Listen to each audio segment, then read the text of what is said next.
Ah, here we go. What the hell is this? I don't even know. Back for more TikTok live action and for our podcast, the Therapy Unzipped podcast. All right. I'm happy to be here. Actually, I'm feeling really good today. I'm feeling really excited. Good. I think this is going to be a great show. Happy Friday from all of us to you. Happy Friday. Yeah, happy Friday. Yeah. This is important to preface it with that, which is kind of a sort of a challenge I realized I've had over the number of years, where I tend to set up the statement that I'm about to say, but I like backload it. Maybe that's so. I know you're going to be upset hearing this, but I just want to get it out there so that you can hear it. So, but just know that it's not going to change our relationship or whatever. All those backloading things, Right. where my wife is like, "Just tell me Just what it spit is." it out. Right, and I have a tendency of doing that even in sessions or when I'm communicating. Is I backload everything when. It would probably be more effective for me to just say what it is I need to say. You're telling people how you want them to react to you, Yeah. or how you expect them to react. Yeah, To you. I'm setting it up. Right. I Why feel do like we I'm do doing that? something good. I don't know why I do that. I feel like I'm doing something good, or I'm preparing them for something, or setting the tone. But are you doing it for them, or are you doing that for you? It's for me. It's totally for me. That's what I've come to realize, that it's me doing that, Right. So, Right. and in a way, because my mind is always going, it's always racing. I think I do it to slow myself down so that I can conceptualize what are my actual thoughts, what do I want to share, can I Right. get this message out the exact way that I want to. So it's slowing me down. Okay. So Isn't that funny though when you're in a conversation and you go back and forth, and then 2 hours later you're like, "Dang, I wish I would have said. If I only would have thought of this." yeah. That happens all the time. Even after I backload it and do the whole thing and then say exactly what I want to say, wish I had processed that a little bit later. But how much, too much analysis leads to paralysis. Right. Analysis paralysis. Yeah. So anyway, today we've titled this Those Blah Days. Right. So the reason why I started out saying that I'm actually feeling really good today is because yesterday I had that weird, and we talked about it, I had that weird just blah feeling where like I didn't feel like any of my efforts were amounting to anything. I didn't feel productive. I wasn't so despondent or hopeless, but I just felt like, what am I doing, And we all have those days Right. where we just feel like blah. We don't feel motivated. Any little task that we have to do seems like such a tall order. And even just going through the routine or the motions, we just don't want to do it. We want to just crawl back in bed and just sleep.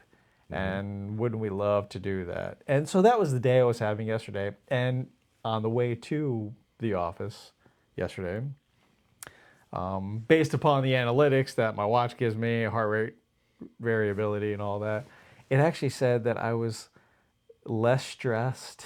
I was in great health. Wow. Everything was going well. And so I took some time to appreciate that and say, you know what? Maybe it's not that I'm feeling blah or hopeless or despondent or anything. Maybe I just actually feel normal and calm and okay.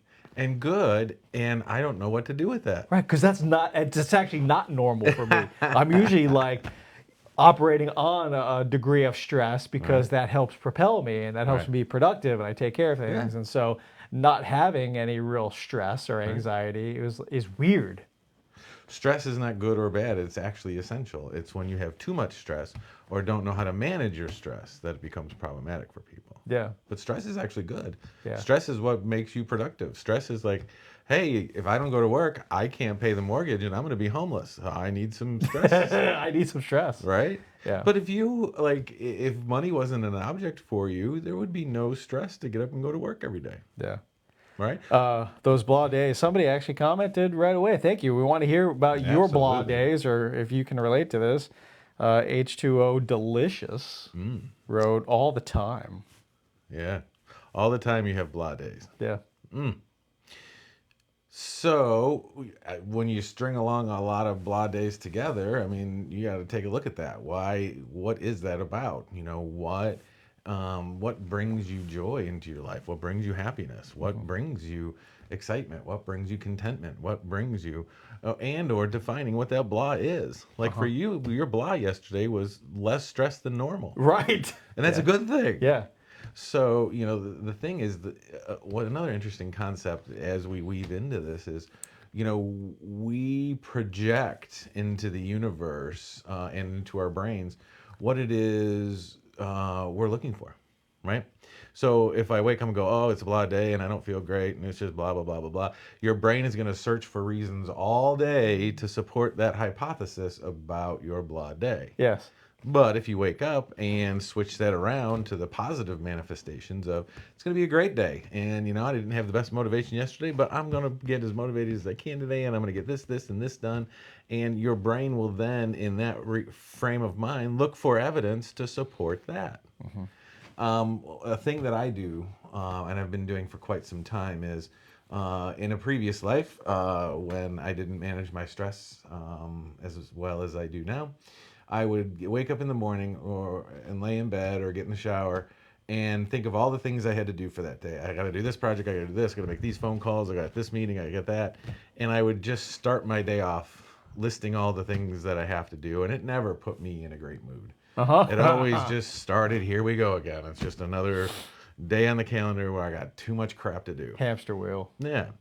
So years ago, I developed the habit of as soon as I wake up in the morning and I'm laying in bed or getting in the shower or doing whatever I do, I take some time and I list all the things I'm grateful for, all the things that are going right in my life, all the things that I'm looking forward to for the day. You know what? I have a lunch meeting, but we're going to that new sushi restaurant in town, so I'm looking forward to that. You know, I'm gonna. You know, so I list all the positive things or all the things I'm looking forward to doing. Or, you know, sometimes it's even hard to do and just say, man, I got a great job that I get to help people and make some money and, you know, pay my mortgage. So I flip that around into the positive, the gratitude and the positive affirmations. And then that sets my brain in motion to look for evidence to support that. That works out well for those days that you feel like you wake up later than you anticipated, or the alarm didn't go off, or you had the volume down or something, and you get up late and you feel like that sets the tone for the day where you're always behind and there's always something. Now I'm stuck in traffic, and now I got the train and I have to wait for the train, and you know they didn't have the peppermint flavoring for my coffee that I really like, What so I the had to get hell? something else. Yeah, and it just seems like the rest of the day turns to crap, Right. just because the tone was set. You can stop that and turn that around. Right. That's just only a moment, only a snapshot in time. Mm-hmm. And if you go to just take a break, Right. take a few breaths, focus on the things that you're grateful for, Mm-hmm. you take charge of your day and say, you know what? I'm not going to allow this to be a crappy day. Mm-hmm. I'm going to turn this around. Or I'm Yeah. not going to allow this to be a blah day. Mm-hmm. I'm going to turn this around and I'm going to actually make something happen. So Right. even though yesterday I felt like it was blah, it wasn't really, it was blah for me, but it was just that I didn't have any stress. Right. So I decided I'm going to embrace that and just enjoy that I don't have any stress right now to deal with. I can just come Right. to work, do my normal routines, see the people. And yesterday I had people I've been seeing for a long time. So it's not like I had anybody new or I had to really be on. Mm-hmm. I think subconsciously that led to me being like, oh, this is just going to be a routine type of Right. day. You know, check in, how are things going? Have you done these assignments? How were the coping strategies? You know, what came up for you last week? You know, I already know their stories. I already know the history. You know, I already Right. know what we're working towards. And so it was just kind of an easy day. So I celebrated that. Let me just enjoy this day. It's an easy day for me. All right. No? That's great. Take take some like stock in that you can actually enjoy, like sit in the mud puddle and just enjoy Yeah. these calm days. Yeah, for sure. You know, and get back to, you know, the comment about, you know, I'm having lots of blah days in a row. What does that mean for you? You know, define that further, because blah Right. means What do your different. blah days look like? Blah means something different for different people. So, for some people, block can be depression and depressive symptoms and not finding joy in things that you usually find joy from, and, low energy and those kinds of things. And, if that's depression, then that's something that you need to address. Yeah. For sure. Everybody has depression at some point. Everybody, we say everything's on a spectrum, and I use the 0 to 100 scale. And everybody has their kind of their average number for depression and anxiety and everything else. But right now we're talking about depression. So what is your on average number? What's your over the last 3 months? What has been your average number? And if your blah day puts you up, 10 points on that scale, okay. But does it come down, or is it consistently going up? Are you consistently going up 10 points? That's the way you can judge it for yourself. I do not have a lot of depressive symptoms whatsoever. I probably live on a 10 or a 15 on the depression scale, 0 to 100. But there was a time in my life where I shot up to 35. And that was significant for me, and I had to do something different. Some people live at a 35, and that's their average. But when they go up to a 50 or a 60, that's a big deal for them. Yeah. So know what your is, and you can't compare yourself to anybody else. The only person you should be comparing yourself is to yourself previously. If you're having a blah day, whatever level that is for you, wherever Sure. it resides on the spectrum, this is maybe, let's say, the universe's way of saying, Slow down. slow down, take a break, just be in the moment. A hard lesson for me to learn, to just be in the moment, even though I preach that and I talk about it a lot, and I see how valuable it is when Right. I incorporate it into my life. It's a nice reminder when I have those kind of blah days. Just go easy. Just to take it easy. Enjoy. Just, like, okay, you're not feeling that well. Just honor it. I don't have to necessarily do anything with it. I can just be here feeling this way. If you are on average at a 35 on that depression kind of scale, and you have a blah day, it might feel like everything is just this mountain of crap on top of you, and you feel like you can't get out from underneath it. You feel like despondent, like seriously hopeless, helpless. Nothing is ever going to change. And some people might stay in that and be there for quite a period of time. Right. And if you live at a 35, when you jump to 50, that's significant, right? And so if you live at a 35, your goal is not to get down to 0, because no one's at a 0. But your goal is, how do I get down to a 30 on average? How do I get down and live that for a month? How do I get down to a 25? I mean, take those small increments, because those are attainable, those are achievable, that's realistic. Well, circling back to you being grateful and incorporating that into your life, especially on those days, those are the things that can incrementally lower down that scale, lower you down on the scale, where you can actually feel just a little bit more, maybe not total elation, Right. but just a little bit more joy, or maybe it makes your day just a little bit easier. That happiness, there's a long study that was done. Let me not get into that study, but in long study, top university, what have you, looking up happiness, regarding happiness. And I forget how long, several decades. And the number one thing that equated to happiness was relationships and the quality of relationships. So people end up getting so hung up on, I'm not making enough money, or the kind of money that I want. I don't like my career. I don't like where I'm living. I don't like my vehicle. I don't, all these things. And they're basing their happiness and their joy on those material types of things. Right. Instead of the quality of their relationships. Now, their relationships might be crap too, but if we invest time and energy into friendships, into family relationships, into our romantic relationships, that currency, to me, so much more valuable. Absolutely. Than any amount of money, than any worldly possessions. Not saying to renounce those things, however, let's put time and energy into those relationships. I would take a good friend over a Maserati any day of the week. Absolutely. Yeah. Any day. Yeah, the friendship that you and I have, way more valuable than anything, than any piece of technology, than any great vehicle or home or swimming pool or whatnot. Because you could have those things and not have friendships, Right. not have decent relationships or romantic relationships or familiar relationships, and it wouldn't mean anything. Right. You wouldn't That's enjoy it. that's how we're wired. We're wired to be we're social creatures. Some more than others. Some actually cannot survive in the absence of social relationships. Some, for some people it's very, very important. For some people that are more solitary, more isolationist, or introverts, is another term for it. They the relationships are less important, but for those folks, it's a couple of good relationships as opposed to 50 okay ones. If you're an introvert, which I am, there's a great book out there. I forget the name of the author, but the name of the book is Quiet, and it's a study of introverts. It's a really, really great book if anybody's interested.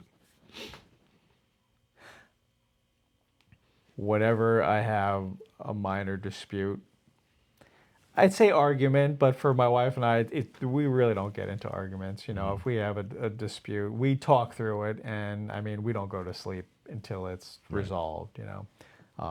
It's a habit that works well for us. I encourage the couples that I see in therapy to do the same thing, but it might not work for everybody. Maybe it's going to take the better part of the next couple of days, the weekend, or maybe the week to kind of work through those things. Okay, whatever. But if we are having a dispute and things are not so resolved, or there's maybe a slight irritation or maybe a budding resentment that's building that I haven't worked through, I am more prone to having blah days. It's interesting to note that pattern. Also, if anybody is focused on the things that they don't have in their life, my car is always breaking down, or I don't have the house with the pool that I really want, or I'm not making the kind of money that I want to, you might be more prone to blah days. So instead of trying to fix those things, those material things, work on any relationships that you have. Right. And you'll find that you might not be having as many of those kind of blah days. Some people hold on to relationships that are maybe not the most supportive. Ooh, let's talk about that. Because, for a lot of people, a broken relationship is better than no relationship. So you have to resolve those things in your head. People get into these toxic relationships for whatever reason, lots of different reasons. Lots of reasons. And maybe they feel like they deserve it, or there's trauma bonding that has occurred, or they would rather have this than to be alone and have to navigate these things alone. And so they stay stuck in those types of relationships for lots of different reasons. And that is the exact thing that's causing the despair in your life. That's the thing that's causing all these challenges. These are the things that are getting in your way of being successful. But yet you feel like, well, I'd rather have this than the fear of, what if I didn't have this relationship? What if I didn't have that one day a month where, that person was nice to me? Right. What would I be? Then I would have 0 days a month. Yeah, it's zero. And that's what they focus on. Yeah. But instead of, I'll have peace the other 29 days of the month, where I don't have to worry about someone, being mean to me. Yeah.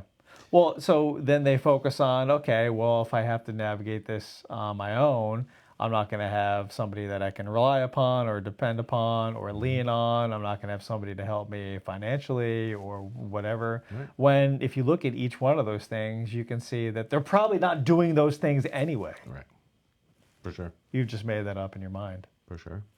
There's a great story I heard recently, and I'm not going to bore anybody with it, because I like to cite the reference, and I heard it through a teacher doing this yoga training thing, and I can't remember where she got the story from, so I don't want to give any intellectual property that unless I can cite it. So anyway, but the story is pretty much discussing how 90%, roughly, that's arbitrary number, but a high percentage of the time, the things we're actually experiencing in life are products of our perceptions that we're experiencing. They're not necessarily the actual thing that's happening. It's how we're perceiving that thing Right. to happen in our lives. And we have control over our perceptions. Absolutely. We have the ability to We're the change our only perceptions. ones that have the ability to control our perceptions. Yeah. So I'd like to spend some time talking about how you can start changing your perceptions. It's not an easy thing to do. It's not as easy as we make it out to be.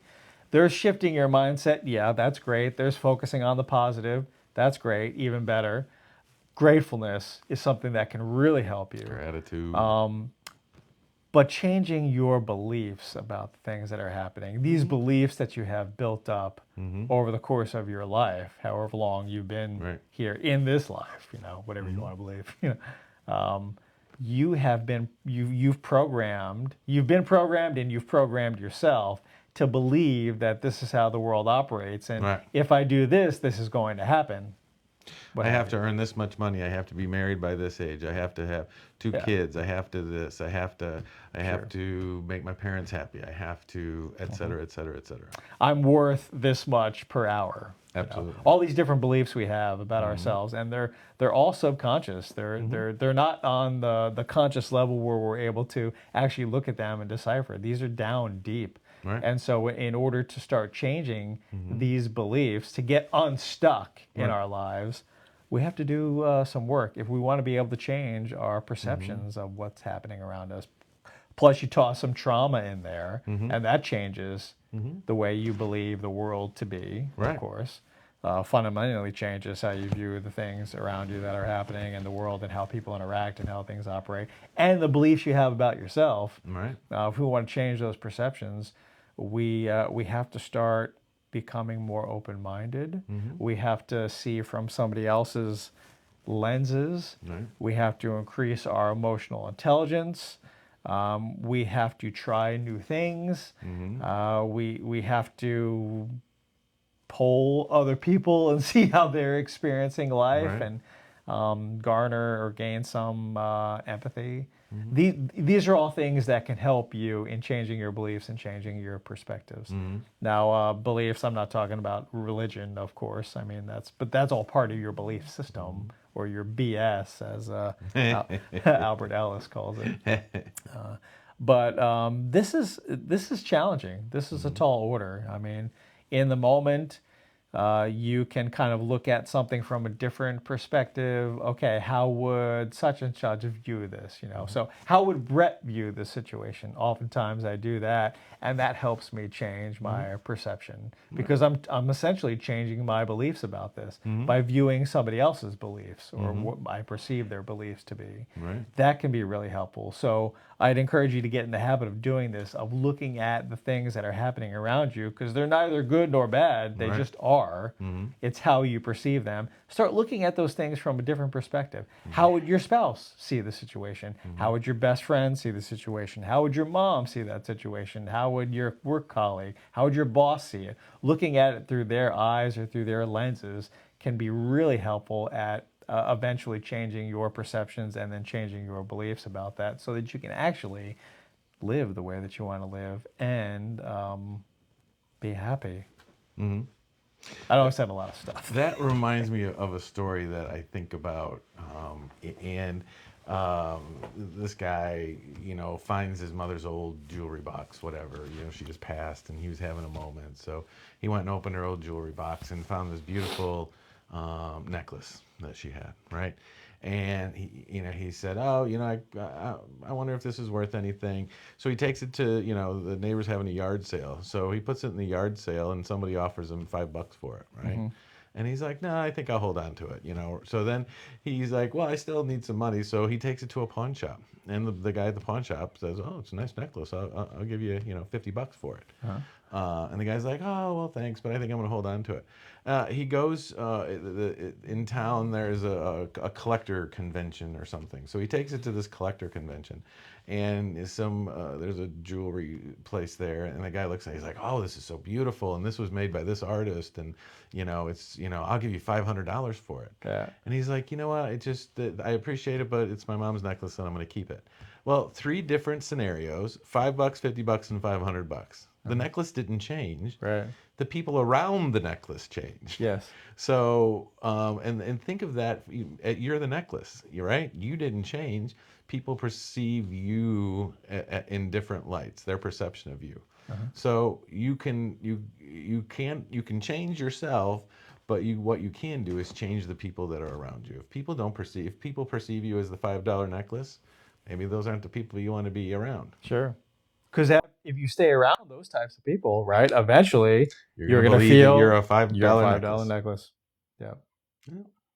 I love that story. Mm-hmm. I heard something similar, but it was related to like bottles of water or something, like I won't even get into it. But you go to the store, you get a bottle of water for, you go to a gas station, it's more expensive. You go to Walt Disney World, it's, like Right. $15 for a bottle of water. Yeah. The bottle of water didn't change. Yeah. It's just the perception. Just the perception. And the places that you are, hanging out kind of thing. Yeah. So, for you guys who are watching us, what are you experiencing? What are the people around you? How are they valuing you or not? Right. I'd love to hear some comments about you guys, about your blah days or about your value and how supportive people are around you. And if you're having a blah day, first of all, it's okay. Everybody does have blah days. The blah days are all right. If you didn't have blah days, how could you appreciate the great days? Just like if you didn't have some days that were raining, how could you can appreciate the sun more? It's funny, living in South Florida, the sun is out most of the time, and the temperature is great most of the time. I grew up and lived in Chicago, where January and February you didn't see the sun for 2 months. Yeah. And it was gray and snow and crappy for 2 months. Yeah. And after 2 months, it gets kind of depressing, all those gray stuff. I come down to Florida, love the weather, but after 2 days of it being gray down here, we're like, what the heck is going on? It's your perception, right? So when I lived in Chicago, I tolerated 2 months. Living in Florida, I can only tolerate 2 days. I mean, your perceptions change. Yes. Amanda, you are definitely not a 50-cent necklace at all. She said, I'm a 50-cent necklace all day. Nope.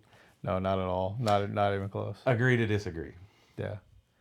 So we have to change your perception of that, and the people around you. If they're not valuing you, then they can. Oh, I gotta watch my language.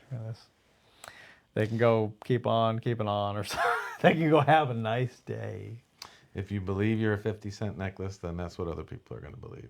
That's pretty powerful, because then you act like a 50-cent like necklace. a 50-cent necklace. And Amanda, you are by no way, shape, or form a 50-cent necklace. Nope. You are priceless, and so I want you to embody that. Right. To advocate for yourself, to live that. So. If people treat you like a 50-cent necklace, go find some new people. Please. That's not always, I guess, easy to do sometimes when we get in our day-to-day. Easy to say, hard to do. We get it. But. Right. Especially when you go home and you're treated like that.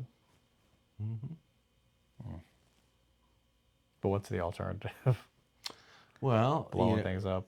I mean, if you're in a situation where maybe you can't get away from somebody that treats you that way, you don't have to treat yourself that way. Yeah. The other person's perception of you is not your perception of yourself. You may feel that way about me. That's not how I feel about myself. I love that. There's things I talk about in couple sessions where one person may feel like they're upset about something. They may feel angry, they're having a crappy day or what have you, and they want their partner to join in on that. I don't want that to happen. I want you to be able to validate your partner, that validate their experience, validate their feelings. This has been your experience today. That stinks. What can I do to help maybe change that? But you don't have to absorb those feelings. You don't have to match that in order for them to feel okay. Oftentimes, if you do match it, it perpetuates it. That makes it worse. Right. If you get upset and get angry with your partner, over that scenario, you might just keep that anger going, and it could be toxic the rest of the evening. So maybe if you're feeling okay, like if I had a great day with clients and my wife is upset about something, I'll sidle with that and join in just to kind of commiserate. Okay, then I want to move that towards what can we do to change that? What can we do? Right. You want to go for a nice exercise. You want to have a special meal, like some meal that you really enjoy that, can maybe lift your spirits up. I feel really good. I had a great day and I want to try to lift up the spirits instead of me. Have you ever really been sad or depressed in a Mexican restaurant with tacos in front of you and chips and salsa? I mean, really? Have you ever? Not me. Not me.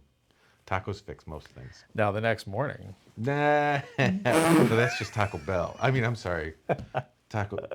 Sorry, Taco Bell. Sorry, Taco Bell. Yeah, we would love to have you as a sponsor.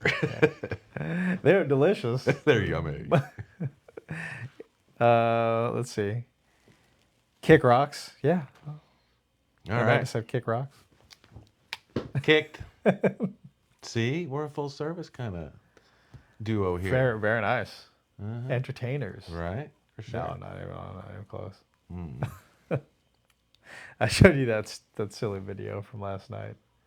I don't know. I was closing up and I had that blonde day and I think maybe needed to cheer myself up. So I did that thing with the Lou and That's funny. it's funny. Posting that Bye. kind of stuff. Definitely not an aspiring comedian by any stretch, but I do like humor. I feel like that adds sure. something. It's always a balance. It's always a fine line with the humor because we don't want to mask anything. Right. And as therapists, one of our biggest challenges, or maybe it's not a challenge, is I feel like we do it pretty well. But just thing to keep in mind is we have to walk that line. We have to balance validating the people that we're serving, validating their feelings and their thoughts, but also in the same regard, dialectically challenging those thoughts so that there can be some individual growth. Or growth within the couple if we're seeing a couple. So that could be a challenge for a lot of therapists. I've seen therapists that go one way or the other, where all they do is validate, but there's no real growth or change. You're keeping the person stuck in that. And then other therapists who challenge, you're wrong, and then they feel like they're just a turd because well, I can't do anything right. I'm always going to be wrong, so why even bother trying? So we have to be really balanced with being able to do those two things, which are not necessarily opposites, but I mean they're opposing things. Right. Can be contradictory things at times. So, not to diminish, everyone has blah days, and the things you can do with that is change your perceptions, practice some, positive affirmations, gratitude. There's lots of things you can do, and sometimes you just need to sit in a blah day, and that's okay. When you can string blah day after blah day after blah day, maybe you need to take a look at that. What's going on? Why am I not finding joy in my life? Why am I not finding contentment? And if it's, particularly caustic or it's really causing problems, then maybe it's time to reach out to a mental health professional. So don't want to diminish your blah days. We all have them, but it's okay to have them. Yeah. You don't have to dig yourself out right away. It's okay to just be content for a while. What I find helpful in those blah days is that it organically enables me to see things from a different perspective. Because I'm already on a different frequency, let's say.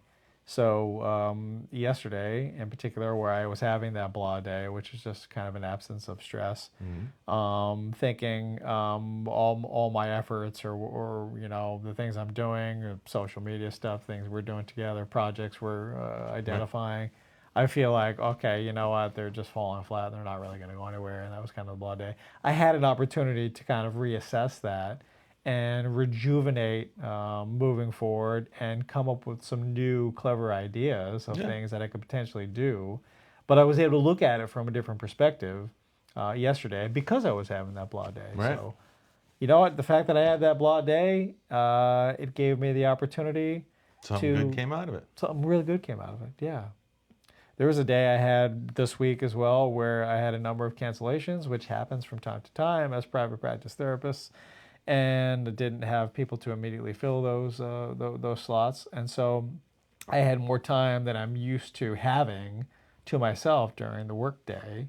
And so I got to engage in some more self-care type of stuff, and it was really good. It was really helpful. All right. And that was the day right prior to the blah day. So I don't know, maybe that enabled me to reduce my stress.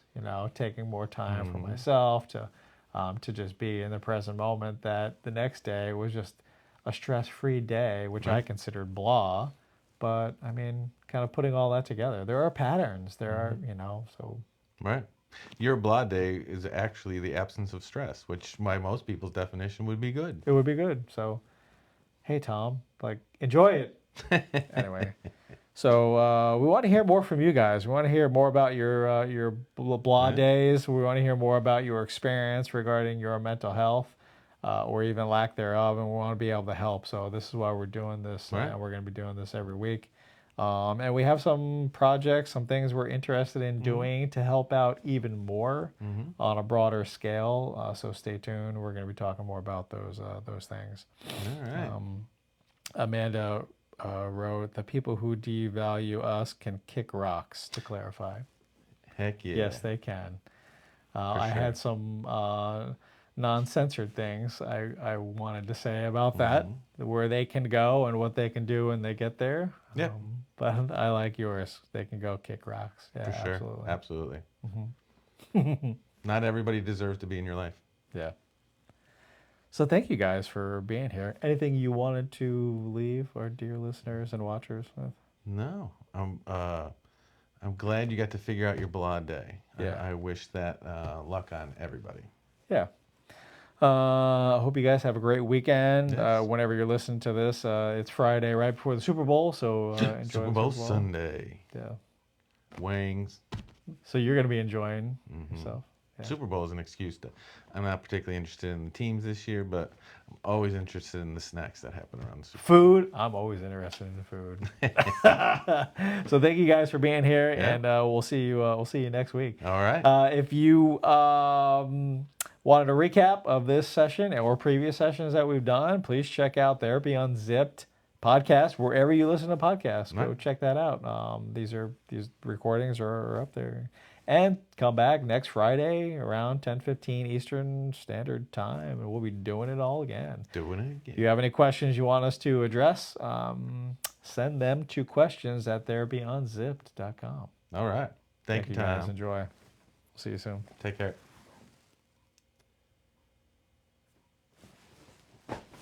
Cool. That was my sound bite for the background noise, and now whoever's left can see me do this. See ya. Bye.